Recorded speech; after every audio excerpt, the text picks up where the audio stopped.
El crepitar del fuego es lo único que rompe el silencio. Estoy en una biblioteca antigua oculta tras los muros de un monasterio.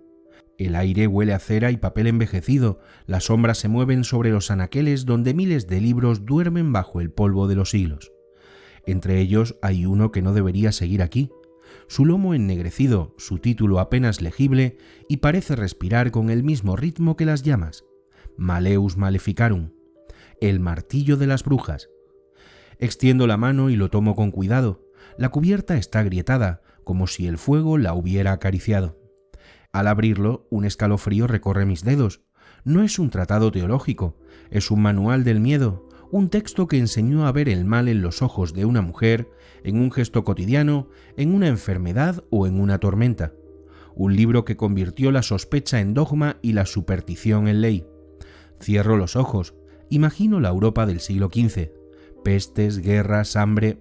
Los pueblos buscaban culpables, los poderosos necesitaban controlar el miedo, y la Iglesia, que gobernaba almas y cuerpos, encontró en la brujería una herramienta perfecta. No era nuevo el temor al demonio, pero aquí se le dio un rostro, un cuerpo y un género. El Malleus Maleficarum no fue solo una obra escrita, fue una condena colectiva. Mientras las llamas crepitan me pregunto, ¿cómo pudo un libro cambiar la percepción del mal durante siglos? ¿Cómo se convirtió la fe en miedo y el miedo en fuego? Camino entre los estantes, a mi paso se adivinan los ecos de ese terror impreso. Manuales de inquisidores, crónicas de juicios, confesiones arrancadas entre gritos. Cada hoja parece susurrar una oración deformada, una culpa impuesta y un nombre borrado de la historia. Quizá lo más terrible del Malleus no sea su contenido, sino su eficacia. Fue redactado para convencer, no para dudar, y lo logró. Durante más de 2 siglos, miles de mujeres fueron torturadas y quemadas con sus palabras como justificación. En nombre de Dios, se encendió el infierno en la tierra. El fuego que tengo frente a mí parece el mismo que iluminó aquellas plazas. Me quedo en silencio, escucho el crujido de las brasas, como si fueran las voces de quienes no pudieron hablar. Pienso que el miedo es el más antiguo de los lenguajes del poder, y este libro, el Malleus Maleficarum, fue su gramática perfecta.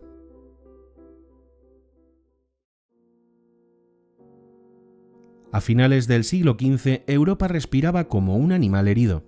Las campanas marcaban el ritmo de una vida atada a la superstición, y cada repique recordaba que el cielo podía abrirse en cualquier momento. Los campos, castigados por inviernos largos y veranos que no maduraban el grano, ofrecían cosechas escasas. Los campesinos miraban al horizonte y no veían nubes, sino presagios. En las cocinas el humo subía lento, cargado de conversaciones susurradas de nacimientos fallidos, ovejas muertas y panes que se encarecían con la misma rapidez que el resentimiento. La peste había pasado, pero su sombra seguía sentada a la mesa. El recuerdo de las carretas con cadáveres y de los monjes cerrando fosas comunes había educado el instinto colectivo. Todo podía perderse de un día para otro. Y cuando todo puede perderse, todo puede sospecharse. Las ciudades crecían entre murallas y cloacas, en los mercados se ofrecían uñas de santos, reliquias envueltas en seda que prometían alejar el mal y amuletos grabados para proteger a las mujeres en el parto. La medicina olía a vinagre y a hierbas, los médicos discutían horóscopos con la misma solemnidad con la que tomaban el pulso. Los cometas eran flechas en el cielo, los eclipses, paréntesis de Dios. En las iglesias, los frescos repetían la misma lección. Esqueletos bailando con campesinos y reyes, obispos y mercaderes cogidos de la mano en una rueda interminable. Los predicadores de Cuaresma recorrían las aldeas montados en mulas con voces entrenadas para el escalofrío. El pecado se controlaba con ejemplos sencillos: una mujer que mira demasiado a un hombre, un niño que no hace la señal de la cruz, un mercader que pesa el grano con la balanza inclinada. La culpa se había vuelto hábito, y el hábito, poder. Por los caminos, los flagelantes avanzaban descalzos, golpeándose la espalda hasta dejarla abierta. La multitud lo seguía rezando. Alguno caía y era levantado como mártir. No faltaban los profetas que anunciaban el fin de los tiempos, con el gesto encendido de quien ha visto lo que los demás temen imaginar. En los pueblos costeros, los marineros hablaban de peces monstruosos y tormentas súbitas. En los de montaña, los pastores juraban haber escuchado voces en la noche. El rumor, más veloz que un correo, atravesaba los valles sin que nadie se atreviera a toser cuando se hablaba de él. La iglesia, que debía ser refugio, era también laberinto. El poder espiritual se había enredado con el temporal, los obispos negociaban tributos mientras bendecían cruces. Los monasterios competían por reliquias como los príncipes por fortalezas. El lenguaje del infierno resultaba más útil que el de la misericordia. Con él se mantenía el orden, se justificaban impuestos y se disciplinaban conciencias. En los palacios episcopales los escribanos redactaban bulas. En las sacristías los párrocos tomaban nota de chismes que con el tono adecuado podían convertirse en pruebas morales. Una noche, en una aldea del sur de Alemania, un rayo partió la torre de una iglesia. El fuego iluminó las paredes como una lengua roja. Nadie intentó apagarlo. Los hombres formaron un círculo y rezaron. Las mujeres se llevaron a los niños. Al día siguiente, el párroco dijo desde el púlpito que el demonio se había acercado demasiado. Nadie le discutió. A la semana siguiente, alguien encontró junto al río un racimo de hierbas atado con un cordel rojo. No era más que salvia y ruda, remedios viejos para dolores nuevos, pero bastó para señalar a una viuda que vivía sola al borde del bosque. El clima psicológico estaba listo. Cuando el Papa Inocencio VIII estampó su sello en la bula Summis Desiderantes Affectivus, legitimando la persecución de brujas en las tierras alemanas, no hizo falta explicar demasiado. El documento cayó en un terreno ya cultivado por el miedo. Europa, con su pan escaso y su memoria de luto, esperaba una fórmula. Y la fórmula llegó escrita. En ese silencio que sigue a las grandes tormentas, una pluma comenzó a arañar el papel.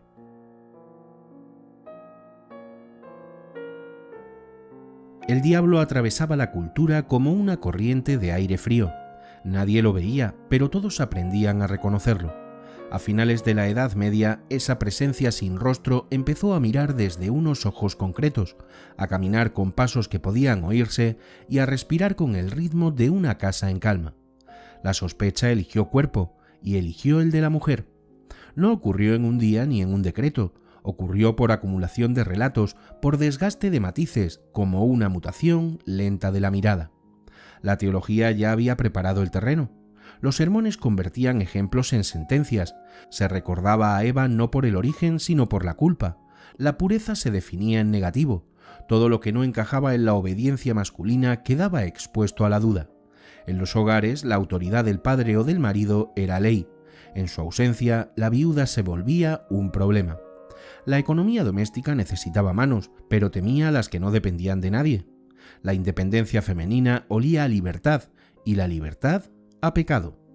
En los valles de Valais, los primeros grandes procesos por brujería dibujaron la coreografía que Europa aprendería de memoria. Los interrogatorios preguntaban por vuelos nocturnos, banquetes prohibidos y besos dados a criaturas de pezuñas. Esas fantasías, repetidas bajo tormento, pasaron del rumor al registro y del registro al catecismo del miedo. En pocas décadas, el aquelarre dejó de ser leyenda local para convertirse en plantilla mental. La imaginación, domesticada por la repetición, se volvió un argumento. En las ciudades los predicadores usaban nombres propios para golpear con más fuerza. El franciscano Bernardino de Siena, maestro de las plazas, denunciaba los vicios de la lengua femenina con metáforas que el pueblo podía recordar y repetir. Una afirmación dicha sobre un carro podía crecer hasta ocupar un barrio. La anécdota moral se convertía en hábito de juicio, y cuando un hábito de juicio se fija, el resto de la vida se organiza a su alrededor. La figura de Juana de Arco atravesó ese paisaje como un relámpago. Una adolescente que decía oír voces del cielo y se vestía con hierro para conducir ejércitos, desobedecía demasiados renglones a la vez. Sus jueces no discutieron solo su teología, discutieron su cuerpo. El escándalo no fue que dijera «Dios me lo ha pedido», sino que lo dijera con la autoridad de quien no pide permiso. Al pie de la hoguera, el humo de su ropa quemada dibujó el mensaje que muchos querían ver confirmado. Si una mujer habla con Dios, mejor que sea detrás de una reja, no frente a un ejército. Mientras tanto, en los márgenes de las ciudades y en los bordes de los bosques, las parteras seguían asistiendo partos con manos sabias. Sabían distinguir una fiebre de una hemorragia, reconocían la complicación en la piel del rostro y hervían agua con una calma antigua. Cuando el bebé nacía muerto o cuando la madre se marchaba con los ojos abiertos, el dolor buscaba salida, y el dolor, a menudo, Señala a quien había estado allí, a quien sabía y a quien podía. Las hierbas colgadas de una viga se volvían pruebas, la experiencia amenaza. El viejo canon episcopi, que siglos atrás había llamado ilusiones a los supuestos vuelos con Diana, fue reinterpretado sin pudor. Donde hubo advertencia contra la credulidad, se leyó legitimación del crimen. La línea entre pecado y delito se movió como una sombra al atardecer. Lo que la imaginación dibujaba se convirtió en lo que la justicia castigaba. Entonces apareció un dominico dispuesto a dar a esa corriente un cauce, a esa sospecha un código y a ese viento un mapa. Heinrich Kramer, que veía en cada mujer difícil un espejo de su miedo. El enemigo invisible estaba listo, solo faltaba un manual que diera instrucciones para atraparlo.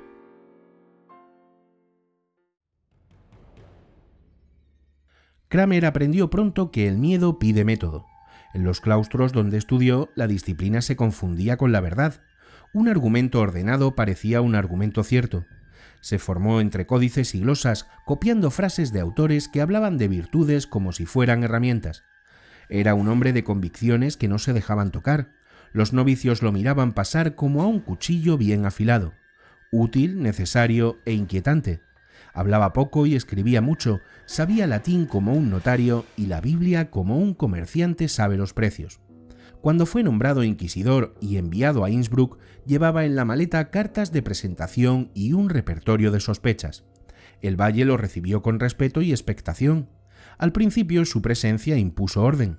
Bastaron un par de pesquisas para que los chismosos callaran y los posaderos contaran las monedas con cuidado. Pero pronto Kramer empezó a oler demonios en las telas, en las risas y en las manos. Además de pecadores y pobres, encontró algo que no soportaba: mujeres que no le debían nada. El choque con Helena Soibering fue una escena áspera. En la nave de la iglesia, frente a bancos llenos y con la luz entrando a plomo por los vitrales, ella lo miró sin bajar los ojos. Se defendió con frases cortas, llamó a las cosas por su nombre y le negó la autoridad que él exigía sin condiciones. Para Kramer no fue solo un desacato, fue un espejo. Lo que la mujer dijo en voz alta, que lo movía más la furia que la fe, resonó en los bancos como una piedra en agua quieta. El obispo, que conocía el clima de la ciudad y no quería desatar una tormenta mayor, desactivó el proceso. El inquisidor fue invitado a marcharse. El viaje de regreso fue un corredor de rencor. Kramer volvió a su celda con paso rápido y manos frías. Empezó a escribir como quien intenta curarse. Amontonó citas, recuperó bulas, trenzó relatos y convirtió notas de interrogatorios en paradigmas. Imaginó un mecanismo que nadie pudiera detener con un gesto, un libro que cerrara todas las puertas por donde se había colado la duda. Aquí una autoridad, allá una definición y en medio una advertencia. Noche tras noche, a la luz de una lámpara, convirtió una derrota personal en teología de uso público. Su pluma dio la forma que su carácter exigía, un artefacto listo para ser usado por otros. Si había fallado frente a una mujer de carne y voz, triunfaría frente a millones de mujeres desconocidas, convertidas en idea. La palabra Maleus, martillo, le ofreció el sonido que buscaba, contundente, duro, definitivo, el metal en la mano de un juez. Nadie presenció ese proceso íntimo salvo el papel, pero el papel, cuando encuentra imprenta, habla más alto que cualquier homilía.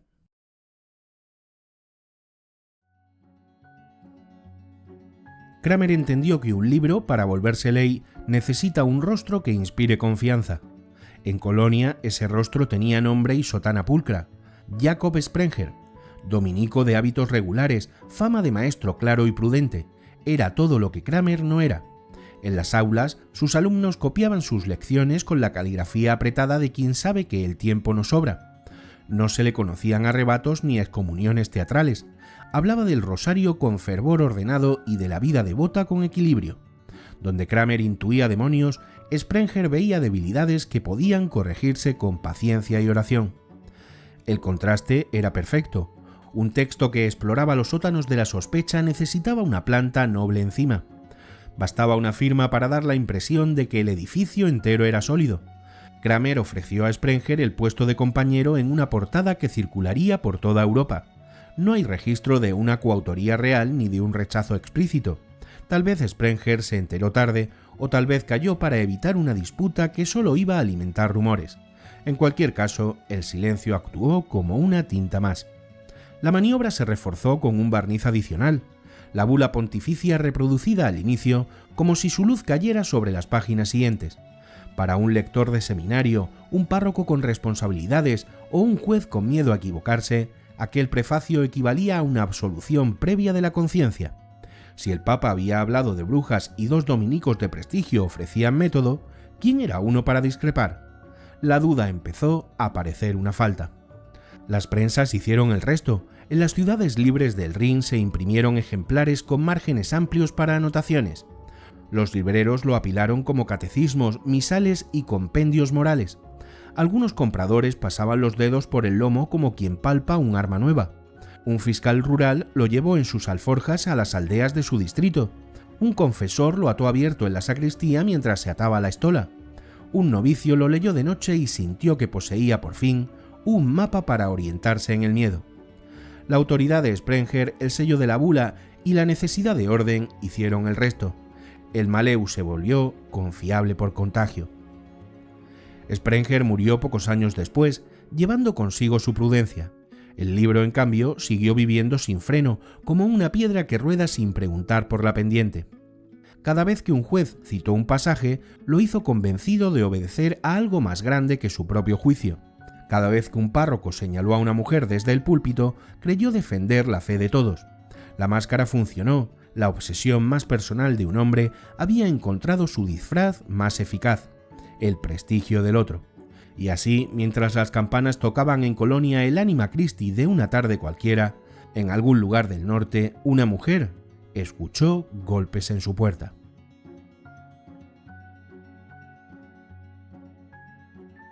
En el invierno de 1486, cuando el frío hacía crujir las piedras del convento y la respiración se veía como un rezo en el aire, Kramer terminó de escribir el libro que llevaba años gestionándose en su cabeza.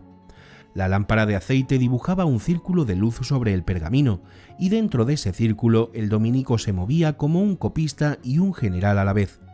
Copiaba citas, ordenaba argumentos y alineaba tropas de palabras. Afuera el mundo olía a leña húmeda y a pan escaso, dentro a tinta fresca, a cuero y a determinación. Lo llamó Malleus Maleficarum, el martillo de las brujas. No era un tratado, era un arma, un instrumento creado para imponer obediencia, para devolver al mundo un orden que Kramer creía natural y que se le escapaba cada vez que una mujer lo miraba sin bajar los ojos. La estructura del libro, pulida con paciencia y rencor, imitaba el paso solemne de la escolástica: pregunta, autoridad y respuesta, la música de una certeza. Kramer tomaba la Biblia como piedra angular, la reforzaba con Aristóteles y San Agustín, llamaba a Tomás de Aquino para darle columna vertebral, y cuando las fuentes no bastaban, apelaba a anécdotas convertidas en paradigmas. Así nacieron esas páginas donde supersticiones viejas se vistieron de ciencia y rumores y se transformaron en pruebas. El lector que abría el Malleus no hallaba un sermón ardoroso, sino el brillo frío de un manual, un plano de ejecución que prometía distinguir la verdad del error con la precisión de una balanza. Era una ilusión perfecta, el fanatismo disfrazado de método. Desde las primeras líneas el libro fingía un amparo que no tenía. La cita de la bula Sumnis Desiderantes Affectivus aparecía en el umbral como un sello de cera a un tibio. No decía apruebo este texto, pero sonaba a permiso. Y a un mundo habituado a obedecer signos más que significados, eso bastó. La coautoría atribuida a Sprenger añadía un resplandor académico a una obra nacida de un agravio personal. 2 firmas, una bola cercana y una prosa jurídica, y de pronto la obsesión de un fraile empezó a parecer doctrina. Lo que Kramer llamaba demonología era en realidad una gramática del cuerpo. Convertía el cuerpo femenino en territorio enemigo, describiendo con precisión de anatomista moral cómo el diablo prefería el recipiente más frágil y cómo por la supuesta frialdad y humedad de su naturaleza la mujer se inclinaba a la corrupción. Cada frase borraba la posibilidad del matiz. Si la acusación lloraba, fingía. Si no lloraba, confirmaba su dureza. Si se defendía, hablaba el demonio. Si callaba, el demonio también. La lógica circular cerraba todas las salidas, no quedaba inocencia posible, solo grados de culpa. Kramer fue más lejos. Describió vuelos nocturnos, orgías con íncubos, tormentas invocadas, embriones robados del vientre, leches cortadas por maleficio y miembros viriles sustraídos por arte demoníaca. Lo hizo con la tranquilidad de quien anota síntomas en una ficha médica. Allí donde un predicador habría gritado, Kramer clasificó. Donde un moralista habría exhortado, Kramer protocolizó. Y esa frialdad, ese tono de escribano que cree observar fenómenos comprobables, fue lo que volvió al libro muy peligroso. Parecía sensato. La sensatez en tiempos de miedo es el disfraz preferido del horror. Cuando el manuscrito cruzó la puerta del convento y llegó a Speyer, la imprenta de Peter Drach ya era una colmena. Los cajistas componían líneas como quien teje cadenas, los aprendices limpiaban tipos manchados de negro. La prensa descendía con un golpe rítmico, monástico, como si un corazón de hierro latiera por toda la ciudad. Drach había impreso misales, comentarios bíblicos y calendarios de santos, pero nunca una maquinaria tan exacta se había puesto al servicio de una idea tan hostil a la duda. Nadie podía imaginarlo, pero cada pliego que salía de allí era una chispa potencial. Bastaba con que lo comprara un juez con urgencia, un párroco con miedo o un estudiante con hambre de orden. El precio de un ejemplar equivalía al salario de varias semanas de un artesano. Caro, sí, pero asumible para quien tuviera un escritorio o una llave de sacristía. Las primeras copias circularon de mano en mano como reliquias útiles. Alguna llegó a una catedral, otra a un consistorio, varias a monasterios del Rin. Muchos lectores no pasaban de los primeros capítulos, se quedaban con la arquitectura de la certeza, con la promesa de un método que hacía legible el caos. A los márgenes las notas crecían como hiedra. Vigilar a las comadronas, no creer lágrimas. Aquellas glosas copiadas después se convirtieron en un coro paralelo que reforzaba el canto grave del texto. En una sacristía, un sacerdote dobló la esquina de una página como quien marca un arma cargada. En un tribunal de provincia, un escribano transcribió párrafos enteros para dar a su sentencia el peso de la doctrina. En una universidad, un joven lector los estudió con devoción y salió convencido de haber encontrado el esqueleto secreto de la realidad. Si el mundo parecía roto, el Malleus ofrecía una llave para ajustar tuercas invisibles. Si la peste y el hambre habían dejado un paisaje de ruinas morales, el libro prometía un mapa. No importaba que esos caminos condujeran al patíbulo, el mapa existía y eso ya consolaba. La violencia del texto no estaba solo en su contenido, sino en su diseño. Cada respuesta impedía la pregunta siguiente. Cada ejemplo se resolvía con una cita, cada cita conducía a una conclusión, y esa conclusión, repetida, se volvía reflejo. La retórica se transformaba en hábito y el hábito en sentencia. Kramer había escrito una máquina que otros pondrían en marcha con solo apretar un par de tornillos.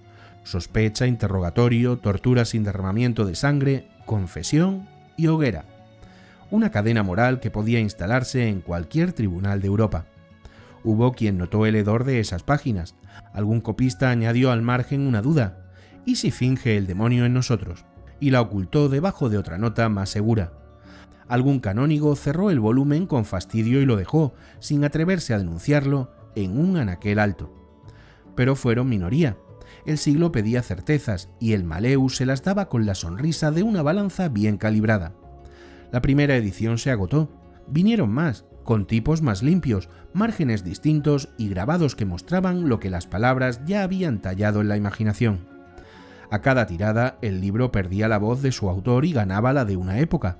Se convirtió en un objeto que hablaba solo, un conjunto de instrucciones que cualquiera podía aplicar sin saber de dónde venían. Y cuando un texto alcanzaba ese punto, cuando ya no necesita ser citado porque se ha vuelto costumbre, se convierte en cultura. Aquel invierno de 1486, mientras la nieve amortiguaba el ruido de las calles y las campanas del Ángelus se mezclaban con el latido de las prensas, un hombre creyó haber escrito una defensa de Dios.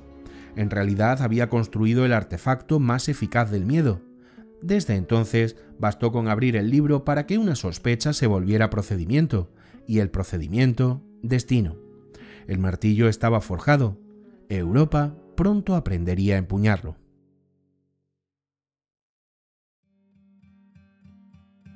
El Malleus Maleficarum no era un libro para ser leído, sino obedecido.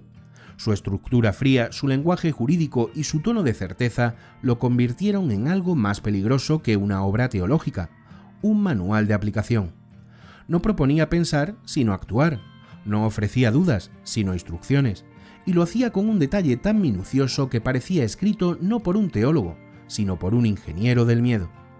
Kramer no hablaba de las brujas como símbolo del mal, sino como enemigos visibles que debían ser eliminados con método. Describía cómo el demonio entraba en los cuerpos, cómo seducía a las mujeres en sueños o bajo forma humana, y cómo ellas voluntariamente se entregaban a sus promesas. Cada una de esas descripciones era un espejo de su propia obsesión. El texto no era un tratado sobre brujas, sino un retrato involuntario del autor. En sus páginas, la misoginia alcanza una precisión casi médica. Kramer examina el cuerpo femenino como un laboratorio de corrupción. Escribe que la mujer es fría y húmeda, incapaz de mantener el equilibrio moral que protege al hombre y, por tanto, más apta para ser vehículo del demonio. Cita a Aristóteles, a Galeno y a Santo Tomás, intentando vestir con ropajes científicos su desprecio. Allí donde la ciencia calla, la superstición dicta sentencia. Cada acto cotidiano podía convertirse en evidencia: una mujer que caminaba sola de noche, una partera que usaba hierbas desconocidas o una viuda que hablaba con los animales. Todas eran posibles brujas. Si la leche se cortaba, si el trigo se pudría o si una tormenta arruinaba la cosecha, bastaba con señalar a la mujer más pobre o más extraña del pueblo. Y si negaba, el Maleus enseñaba cómo hacerla hablar. Las instrucciones eran precisas. Debe atarse con cuerdas y elevarse del suelo, escribía Kramer, para obligarla a confesar sin derramamiento de sangre. O bien, si persiste en su silencio, aplíquese el tormento del agua.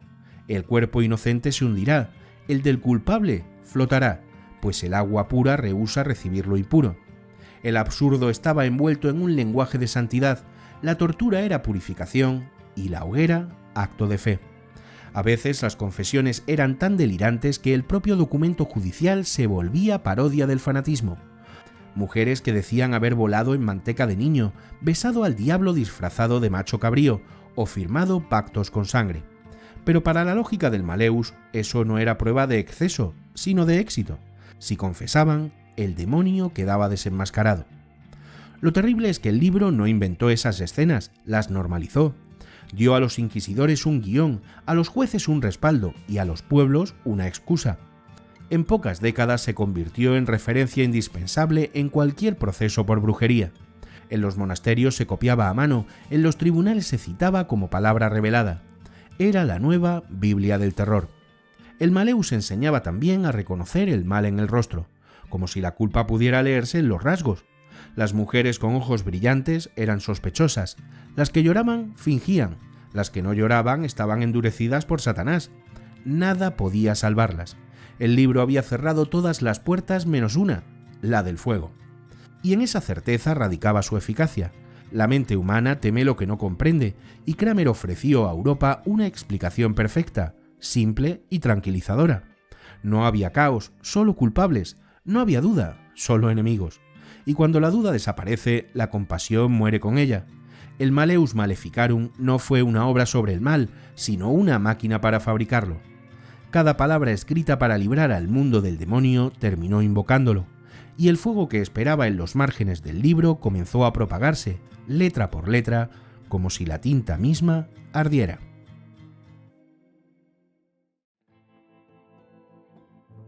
Cuando el Maleus Maleficarum salió de las prensas de Speyer en 1487, Europa ya había aprendido a escuchar el ritmo de un nuevo corazón, el de la imprenta. En los talleres, el golpe húmedo de la platina caía con la regularidad de una campana. Los aprendices corrían con las manos negras de tinta y el olor a plomo caliente se mezclaba con el cuero y el papel recién prensado. Nadie en aquellos cuartos estrechos hablaba de destino, hablaban de pedidos y plazos, y sin saberlo, cada vez que un cajista componía la palabra brujería y la fijaba en su galera, ajustaba una tuerca más en la gran máquina del miedo. La imprenta había democratizado algo más que el saber, había democratizado la apariencia de autoridad. Un texto impreso parecía más verdadero que uno copiado a mano, más firme que un sermón y más duradero que un rumor. El Malleus encontró en ese prestigio su mejor armadura. Donde antes una idea debía rogar por un copista paciente, ahora bastaba pagar a un impresor diligente. Y Kramer, sin haber visto nunca una prensa trabajar, escribió como si hubiera nacido para ese mundo nuevo. Frases cortas, conclusiones tajantes, preguntas y respuestas que encajaban como dientes de engranaje. El libro estaba diseñado para ser multiplicado. Las primeras remesas viajaron por el Rin en barcazas lentas, junto a barriles de vino y sacos de grano. Un ejemplar llegó a Colonia y de allí a conventos dominicos. Otro entró por Estrasburgo y lo compró un juez de provincia que había oído hablar de un manual definitivo. Varios continuaron hasta Basilea y Nuremberg, ciudades que olían a tinta y a negocio. En seminarios y cabildos, el Malleus se abría con la reverencia reservada a los libros que prometen resolver un problema antiguo. Y el problema, a ojos de muchos, era simple: ¿cómo contener el mal cuando todo parece desbordarse? La paradoja de la imprenta fue cruel. La herramienta que permitiría a Erasmo difundir la ironía y a Copérnico la duda, entregó primero a los tribunales una certeza envenenada. Gutenberg quería liberar la Biblia del encierro monástico. Kramer encerró el mundo en un índice de sospechas. Dos visiones unidas por el mismo hierro. En la misma época en que los humanistas redescubrían a los clásicos, los tipógrafos repicaban, página tras página, las instrucciones del miedo. Y como todo lo que suena claro y ordenado, el miedo impreso se pegaba a la conciencia con facilidad. No tardaron en aparecer nuevas ediciones. Cambiaban la tipografía, las capitulares, el tamaño del papel. Lo que no cambiaban era la música de fondo. En el norte de Alemania se añadieron grabados donde mujeres desnudas volaban sobre paisajes inclinados. En Lyon circularon resúmenes, útiles para confesores apresurados. En Estrasburgo, un impresor incluyó un índice que permitía llegar, con un dedo, a tormentos o señales de brujería. En Bolonia se imprimieron compendios que traducían el latín difícil a un latín de trabajo. Lo que había sido un tratado se convirtió poco a poco en herramienta de bolsillo. En los márgenes la hiedra siguió creciendo. Los lectores anotaban advertencias que luego otros copiaban como si fueran parte del texto. Vigilar a las comadronas, preguntar por los vuelos o no creer lágrimas. Un párroco leía en voz alta un párrafo cada cuaresma. Un canónigo subrayaba con tinta roja todas las menciones a pacto.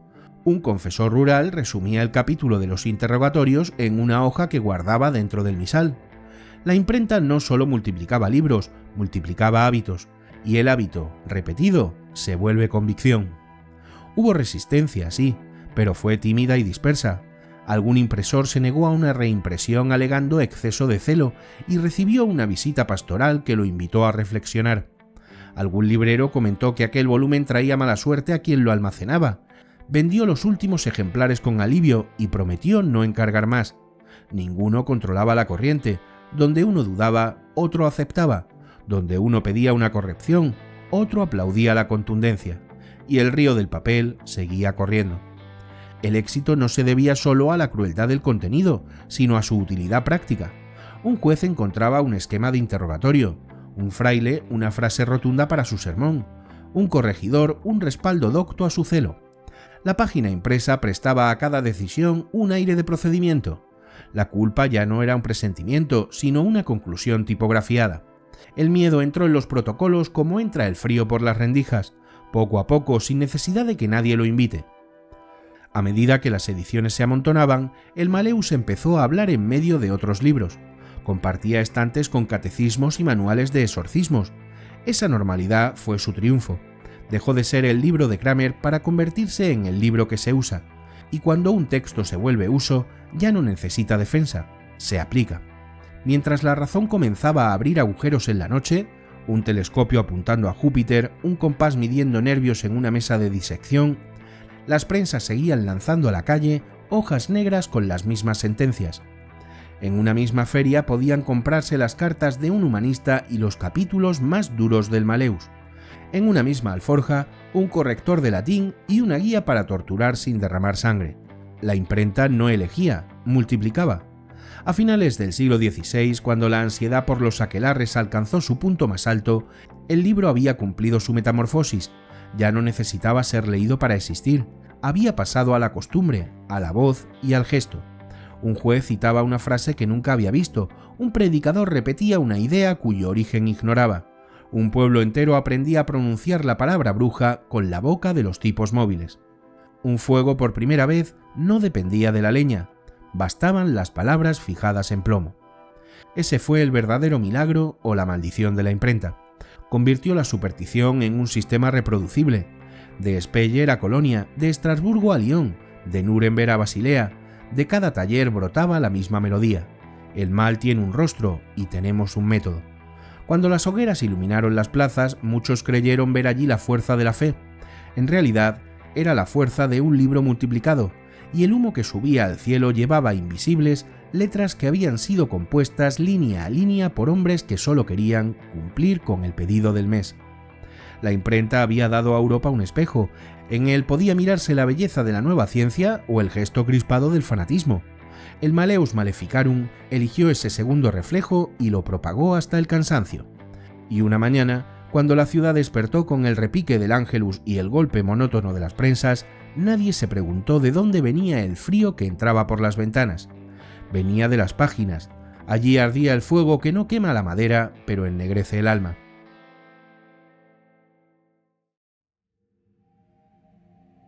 Las palabras del Malleus Maleficarum no tardaron en encontrar su escenario. No fue un aula ni un púlpito, sino los tribunales, las mazmorras y las plazas de Europa. Lo que había comenzado como un texto se convirtió en una práctica, un ritual colectivo del miedo. Los juicios empezaban casi siempre igual, una denuncia anónima. Bastaba una sospecha, una mirada rara o una enfermedad sin explicación. Una mujer que sabía curar con hierbas, una viuda que rezaba sola o una campesina que se negaba a ir a misa. Cualquiera podía ser acusada. El rumor bastaba para abrir un proceso y la duda para dictar una sentencia de muerte. Los inquisidores seguían paso a paso las recomendaciones del Malleus. Primero, el juramento. La acusada debía decir la verdad bajo pena de condena eterna. Si callaba, el demonio la ayudaba. Si hablaba, sus palabras se volvían contra ella. Luego venía la tortura, cuidadosamente descrita. Debe aplicarse con prudencia y sin derramamiento de sangre, escribía Kramer, pero esa fórmula era solo un velo piadoso sobre el horror. En las celdas húmedas del Sacro Imperio, la escena se repetía con precisión litúrgica.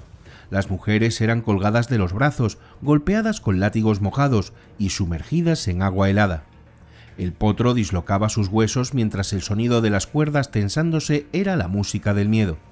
Los inquisidores rezaban mientras giraban la manivela. El dolor, decían, liberaba el alma. En Treveris, entre 1581 y 1593, más de 360 personas fueron ejecutadas. En Fulda, las víctimas superaron las 250. En Burburg, el obispo Johann Godfrey ordenó una limpieza espiritual que acabó con casi 900 acusados, entre ellos niños de apenas 10 años. En Bamberg, el príncipe obispo Johann Gorfurch mandó construir una prisión especial, la Casa de las Brujas, con celdas numeradas y muros cubiertos de versículos bíblicos. Allí, los condenados eran torturados hasta confesar los crímenes que los inquisidores deseaban oír. Uno de los relatos más escalofriantes procede de Lorena.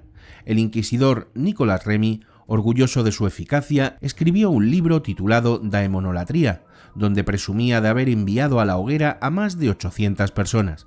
Decía hacerlo por amor a Cristo. Su tono era sereno, casi administrativo. Firmaba las condenas como quien firma un recibo. Cada confesión arrancada bajo tormento se transformaba en un espectáculo. Las multitudes acudían a las plazas para ver el fuego.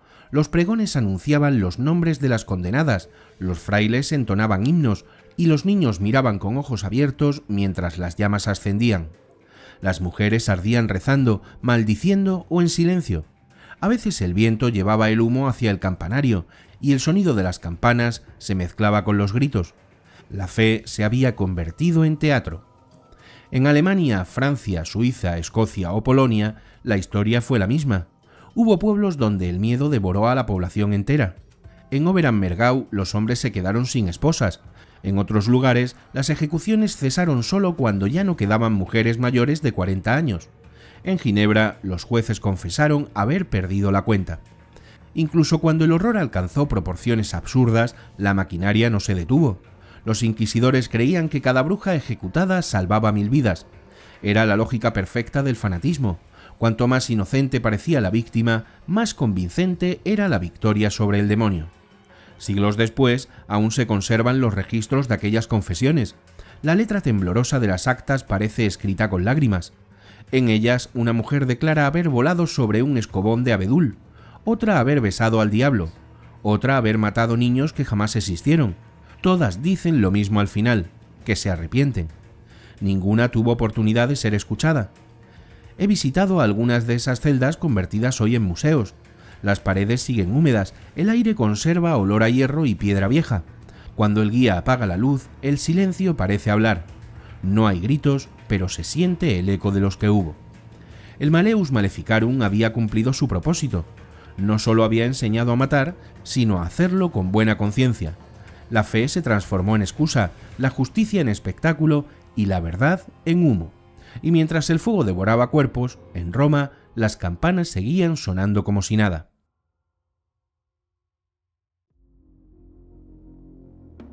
En Roma, el Malleus Maleficarum no provocó un escándalo inmediato.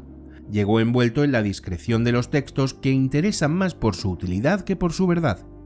El Vaticano, acostumbrado a que las ideas viajen más despacio que los decretos, observó el tratado con la prudencia de quien sabe que a veces el fuego conviene mientras arda lejos.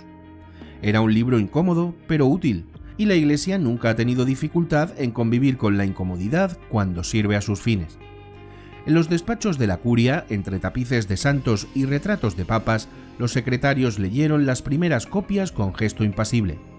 El documento no llevaba sello pontificio, pero iba precedido por la bula Summis Desiderantes Affectivus, firmada solo 3 años antes por Inocencio VIII. Ese detalle bastaba para conferirle una legitimidad ambigua y perfecta. No era doctrina oficial, pero parecía autorizada. Y Roma, maestra en el arte del matiz, entendió que bastaba con no decir nada. El silencio puede ser una forma de bendición. El Papa y sus cardenales sabían que el miedo mantenía unido al rebaño mejor que la razón. Europa se resquebrajaba entre hambres, guerras y herejías. Los príncipes alemanes se disputaban territorios y la corrupción eclesiástica escandalizaba incluso a los fieles. El Malleus ofrecía un enemigo externo, un desvío útil para las culpas acumuladas. Las brujas eran un blanco perfecto, sin ejército, sin voz, sin defensa, y su exterminio recordaba a los pueblos que Roma aún conservaba el poder de nombrar el mal. En los años siguientes, las universidades católicas debatieron su contenido en voz baja. Algunos teólogos veían con horror su brutalidad, pero callaban para no parecer indulgentes con el demonio. En el aula magna de la Universidad de Colonia, un profesor anónimo escribió en el margen de su ejemplar: «Demasiado celo puede ser también pecado». Nadie copió la nota. El libro siguió su viaje hacia monasterios y tribunales eclesiásticos sin interrupciones. Los pontícipes siguientes, Alejandro VI y Julio II, estaban más ocupados en guerras, intrigas y frescos que en reformar la Inquisición. Roma era ya un escenario de esplendor y corrupción. Miguel Ángel pintaba la Capilla Sistina mientras en Alemania ardían mujeres en nombre de Dios. Ninguna bula condenó el tratado, ninguna mano papal escribió una línea para desautorizarlo. La omisión fue más elocuente que cualquier firma. Cuando llegó la reforma de Lutero, el miedo cambió de dirección, pero no de instrumento. La Iglesia necesitaba recuperar autoridad y el demonio volvió a ser su argumento más eficaz. Mientras los protestantes hablaban de sola fides, los inquisidores católicos llevaban la cruz contra la brujería. Y así, sin que nadie lo ordenara expresamente, el Malleus Maleficarum se convirtió en un catecismo paralelo del siglo XVI. Su retórica de pureza y su persecución coincidía con el espíritu de su tiempo. En Roma los teólogos más lúcidos comenzaron a inquietarse. El cardenal cajetano, dominico como Kramer, advirtió que los juicios de brujería se habían convertido en espectáculo indecoroso. En sus cartas privadas escribió: «La superstición es hija del mismo diablo que pretende combatir». Otros, como Bartolomeo de Espina, intentaron armonizar razón y fe, pero sus voces se perdieron entre el ruido de los procesos. El propio Tribunal del Santo Oficio evitó pronunciarse, temeroso de desacreditar a sus propios jueces. El Vaticano prefería mirar a otro lado antes que admitir que su maquinaria había alimentado el delirio. Quizá Roma nunca encendió una hoguera, pero las bendijo con su silencio, y su silencio fue más duradero que el fuego. Cuando las últimas víctimas ardían en la Plaza del Norte, Los coros vaticanos cantaban requiem bajo cúpulas doradas. El humo de las hogueras ascendía, el incienso lo recibía, el pecado y la penitencia se confundían en el aire. Quizá esa fue la ironía más amarga, que la capital del cristianismo, mientras cubría de mármol sus templos, dejó que el miedo se convirtiera en su teología más eficaz. El Malleus Maleficarum no fue palabra de Roma, pero Roma fue quien lo dejó respirar, y a veces el permiso pesa más que la orden.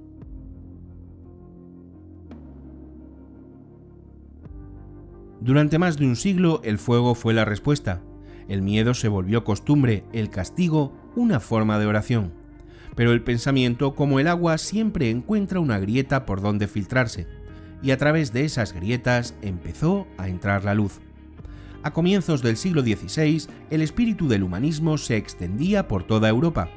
Erasmo de Róterdam, desde su escritorio en Basilea, escribió contra la superstición con la ironía como espada. En su elogio de la locura, ridiculizó a los teólogos que veían demonios en cada sombra. No hay nada más necio, dijo, que creer que se sirve a Dios persiguiendo a los hombres. Su voz fue una llamarada solitaria, pero bastó para encender otras. En Francia, Michel de Montagné publicaba sus ensayos, donde afirmaba que la duda era una forma de sabiduría. Miró los juicios de brujería con horror y escribió: «Es poner mucho en juego el alma por cada mujer vieja y ruin que quemamos». Sus palabras, dichas con serenidad, sonaban más valientes que los gritos de todos los inquisidores juntos. En Inglaterra, el juez Reginald Scott publicó El descubrimiento de la brujería, el primer libro que desmontó punto por punto los argumentos del Malleus Maleficarum. Sostenía que el diablo tenía menos poder que la estupidez humana y que la verdadera herejía era usar el nombre de Dios para justificar el dolor. El rey Jacobo I, furioso, ordenó quemar la obra en público, pero el fuego esta vez no destruyó las ideas, las propagó. A medida que avanzaba el siglo XVII, las hogueras se apagaban, pero el aire aún olía a humo. Sin embargo, algo estaba cambiando. Los hombres empezaban a mirar el cielo en lugar del infierno. En los observatorios, los astrónomos levantaban sus instrumentos hacia las estrellas. En los laboratorios, los anatomistas abrían cuerpos y encontraban huesos, arterias o músculos, pero ningún demonio. Francis Bacon hablaba de la observación y la experiencia como caminos hacia la verdad. Galileo Galilei, con su telescopio apuntando al firmamento, descubría que la Tierra no era el centro del universo. Aquel hallazgo, más que una revolución científica, fue un acto de desobediencia metafísica. Por primera vez, el hombre se atrevía a mirar sin miedo. El pensamiento libre empezó a vencer al fanatismo no con espadas, sino con palabras. Las mismas herramientas que Cramer había usado para justificar la barbarie se convirtieron ahora en armas de libertad. La razón no llegó de golpe, fue una llama pequeña, difícil de mantener, que necesitó manos valientes para protegerla del viento. Pero el cambio era irreversible. Las universidades comenzaron a discutir sobre física, astronomía y anatomía con una pasión que antes se reservaba a los textos sagrados. El conocimiento dejaba de ser privilegio del clero para convertirse en derecho humano. La imprenta, que en el siglo XV había multiplicado el miedo, ahora multiplicaba la curiosidad. Aún así, el precio fue alto. Los pensadores que se atrevieron a dudar sufrieron la misma condena que las brujas: el aislamiento, el desprecio o el exilio.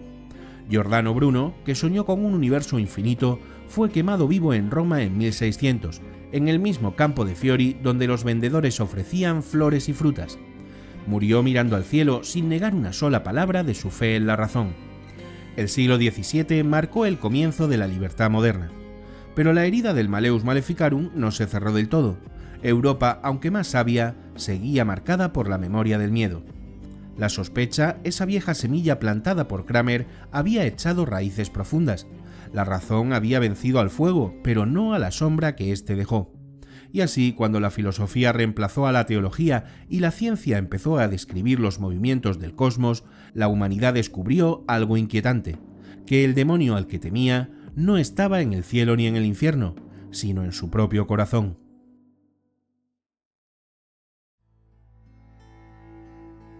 El Malleus Maleficarum había sido concebido como un libro, pero su eco se convirtió en un continente en llamas.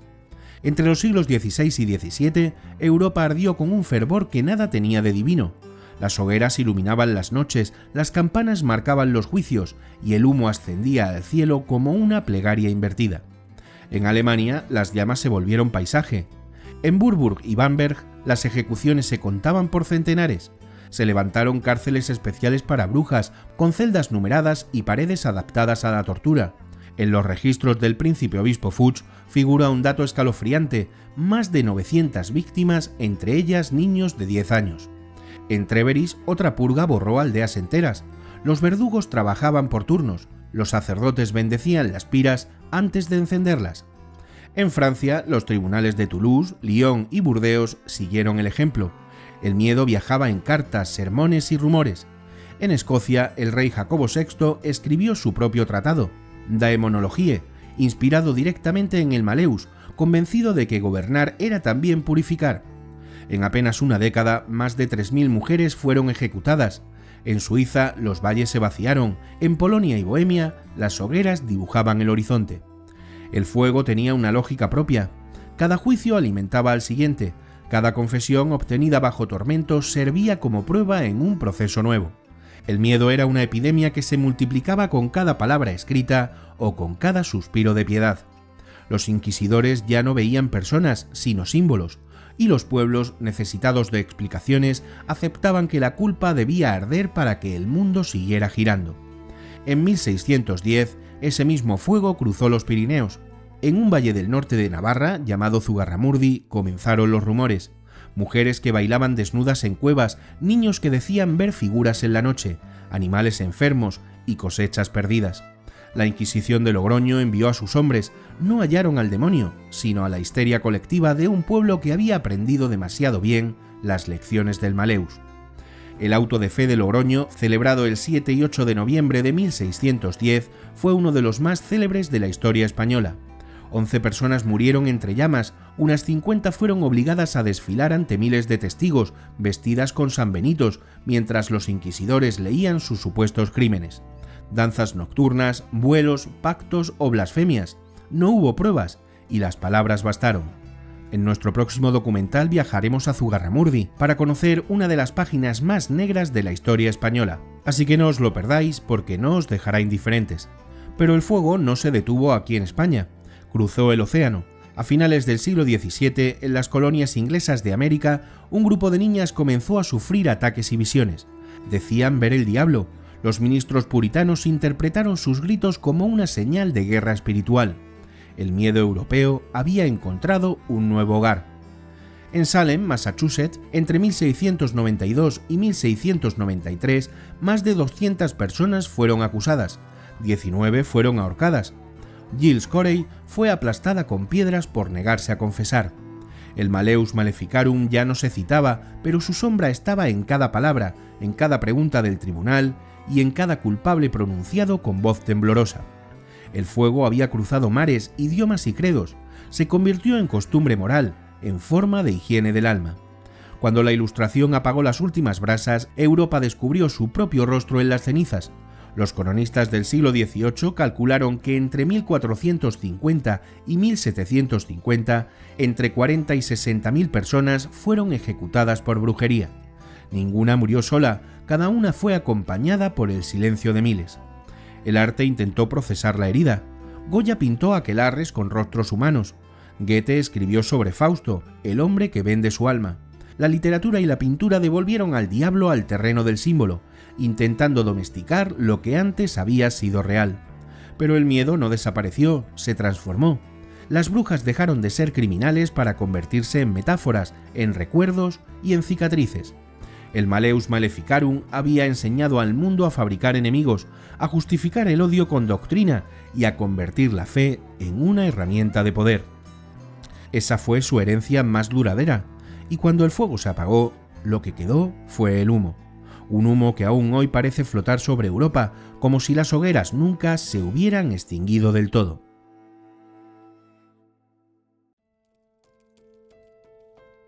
Las hogueras se apagaron, pero el calor no desapareció del todo.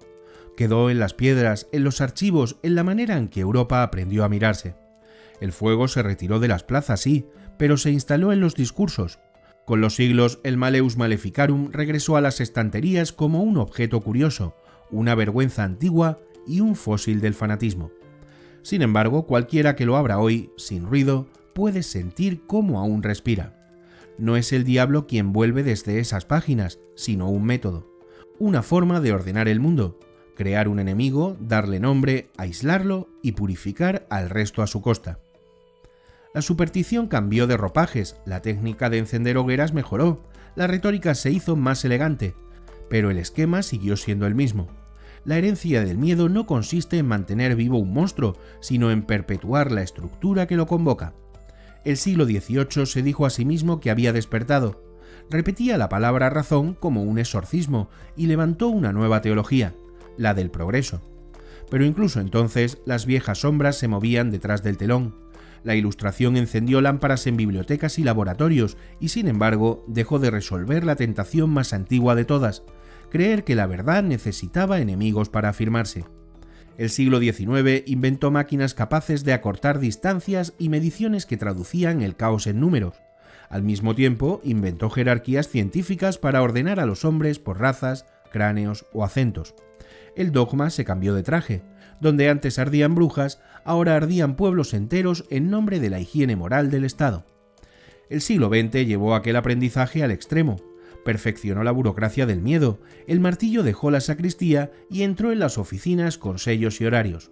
Las listas sustituyeron a los sermones, los vagones a las procesiones y los hornos a las hogueras públicas. Lo más escalofriante de los totalitarismos no fue su grito, sino su organización. El mal dejó de presentarse con cuernos y empezó a presentarse con ventanillas. De repente, el verdugo no necesitó imaginarse un demonio, le bastó con un formulario. Y sin embargo, en el centro de todo seguía latiendo la misma pulsión, la pureza. La idea de que el mundo puede limpiarse si se elimina a los impuros. Kramer había comprendido esa lógica sin necesidad de traducción. A nosotros, habitantes del siglo XXI, nos gusta creer que hemos aprendido la lección. Miramos las hogueras antiguas con un gesto de superioridad moral y pensamos, aquello no podría pasar ahora. Pero cada época escribe su propio Maleus, y la nuestra no es una excepción. La diferencia es que ya no lo imprime una sola imprenta, sino millones de pantallas. Ya no viaja en cajas de madera por el Rin, sino en impulsos eléctricos por redes invisibles. El algoritmo no cree en el diablo, pero conoce el poder del miedo. Sabe qué palabras activan nuestra atención, qué sospechas nos hacen compartir y qué acusaciones nos devuelven la sensación de pertenecer a los puros. Las bulas de hoy son notificaciones, los autos de fe, tendencias. La plaza, una ventana que cabe en la palma de la mano. El mecanismo es tan antiguo que resulta casi tierno en su previsibilidad. Primero aparece una inquietud difusa, algo va mal, alguien nos amenaza. Luego llega la simplificación. Ese alguien tiene rostro. A continuación, el mapa moral. Los buenos de este lado, los malos del otro. Y por fin, la purificación. Expulsar, cancelar y arrasar. El resultado es siempre el mismo, un alivio inmediato y una cicatriz a largo plazo. Las sociedades, como los cuerpos, se acostumbran rápido a los analgésicos, se hacen adictas sin notar que el dolor que los provoca nunca recibe tratamiento. El Maleus enseñó a Europa a confundir el alivio con la cura. Nosotros seguimos practicando ese equívoco con tecnologías más rápidas. Tal vez por eso, cuando uno recorre museos y archivos y encuentra, bajo vitrinas silenciosas, los restos de aquel mundo, un San Benito bordado, una tabla de suplicio o un registro de confesiones escrito con letra apretada, siente algo más que compasión por las víctimas. Siente una alarma, no la teatral de las grandes declaraciones, sino la íntima, la que susurra que el miedo no vive en los objetos, sino en la disposición del alma a preferir la certeza a la verdad, el orden al juicio, la comodidad de los absolutos a la intemperie de pensar. La herencia del Maleus no es el folclore de los aquelarres, sino la costumbre de mirar al diferente como si nos estuviera quitando algo sagrado. A veces se dice que el remedio contra el fanatismo es la educación. Y es cierto, pero solo si la educación se entiende como una práctica de humildad, no como un catálogo de respuestas. Hubo inquisidores muy letrados, hubo jueces que hablaban latín con elegancia y citaron a Cicerón antes de firmar sentencias que sabían injustas. Lo que faltó no fue lectura, fue duda. La duda que no paraliza, sino que obliga a mirar dos veces. La que no expulsa el crimen, pero evita convertir la sospecha en dogma. La duda, al fin, que impide que un libro, cualquier libro, se convierta en una máquina. También se dice que el tiempo todo lo cura, pero es una mentira piadosa. El tiempo solo amortigua, la curación exige memoria, no la solemne de los aniversarios, sino la cotidiana, esa que impide repetir los mismos gestos con otros nombres. Europa tardó siglos en aprenderlo. En algunos lugares todavía está aprendiendo. Cada vez que un líder promete seguridad a cambio de obediencia o pureza a cambio de expulsiones, el Maleus mueve una página en su estantería. Cada vez que un vecino señala a otro y pide castigo en nombre del bien común, se escucha muy tenue el viejo golpeteo de la prensa. Por eso el legado más útil de esta historia quizá no esté en las cifras ni en las escenas de horror, sino en una advertencia minúscula. El mal que más daño hace es el que se cree virtud. La piedad que no duda, la justicia que no escucha, la fe que no tiembla, la razón que no se permite preguntas. A veces, el valor no consiste en desenmascarar demonios, sino en resistirse a invocarlos. En negarse a usar el martillo cuando todo alrededor suplica que golpees. Las hogueras se apagaron, y sin embargo, seguimos iluminándonos con brasas antiguas. Tal vez se trate de aprender a mirar esa luz sin confundirla con la verdad, de aceptar que ninguna comunidad se salva quemando a nadie, ni con leña ni con palabras, que la única pureza a la que merece aspirarse es a la de la compasión, un acto impuro, lleno de contradicciones, difícil y lento. Todo lo contrario de un manual. Algún día, dentro de muchos años, alguien abrirá nuestros archivos como hoy abrimos el Maleus. Tal vez encuentre capturas de pantalla, listas, discursos impecables que buscaron purificar el mundo. Tal vez lea nuestros nombres con asombro, con ternura o con horror. Y quizá, al cerrar este dossier, piense lo mismo que nosotros pensamos ahora: qué sencillo fue encender el fuego y qué difícil aprender a usar la luz.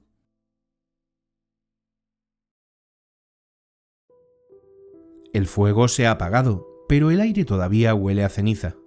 Camino despacio entre estanterías torcidas bajo la luz amarillenta de unas lámparas que tiemblan como si recordaran. La biblioteca está vacía. Solo se escucha el crujido del suelo de madera y el eco lejano de mis pasos. Afuera, la ciudad duerme. Dentro, los libros parecen vigilantes silenciosos, guardianes de aquello que el tiempo no ha querido absolver. En un rincón, sobre una mesa de roble, reposa el Maleus Maleficarum. El lomo está agrietado, las páginas manchadas por la humedad. No hay oro ni ornamentos, solo polvo, silencio y peso. Lo abro con cuidado. El papel cruje como si se quejara. La tinta, desvaída, conserva todavía la arrogancia de la certeza. Leo una línea al azar. Quien dude de esta doctrina es sospechoso de herejía. Y siento que esa frase, escrita hace más de 5 siglos, sigue viva. Porque el miedo, como la tinta, nunca desaparece del todo, solo cambia de forma. Levanto la vista. La penumbra es tan espesa que las sombras parecen moverse. Hay algo casi religioso en este silencio, un silencio que pesa más que el sonido, un silencio que habla. Pienso en todas las manos que copiaron estas palabras creyendo servir al bien, en todas las miradas que las usaron para juzgar, en todas las vidas que se apagaron por obedecerlas. Cada letra es una cicatriz, cada frase una llamada detenida en el papel. Camino entre los anaqueles. Al pasar, las cubiertas de los libros reflejan destellos breves de luz.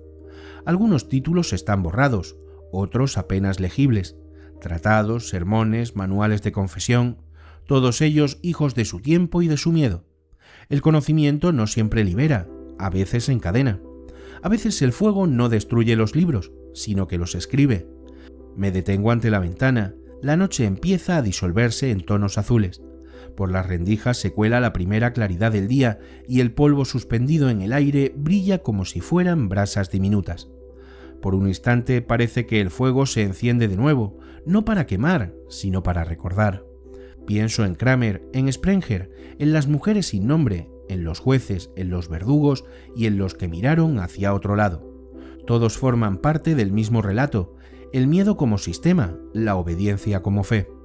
Y pienso también en nosotros, en esta época que se cree libre del pasado, pero que sigue repitiendo sus gestos, cambiando las hogueras por pantallas, los juicios públicos por linchamientos virtuales, las llamas que ya no suben al cielo, pero arden en las redes.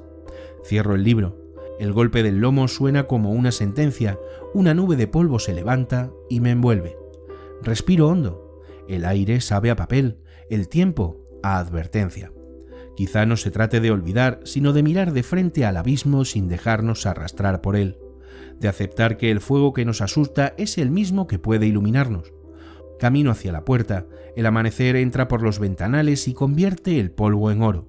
La luz revela los títulos dormidos, las cubiertas rotas y los márgenes escritos a mano.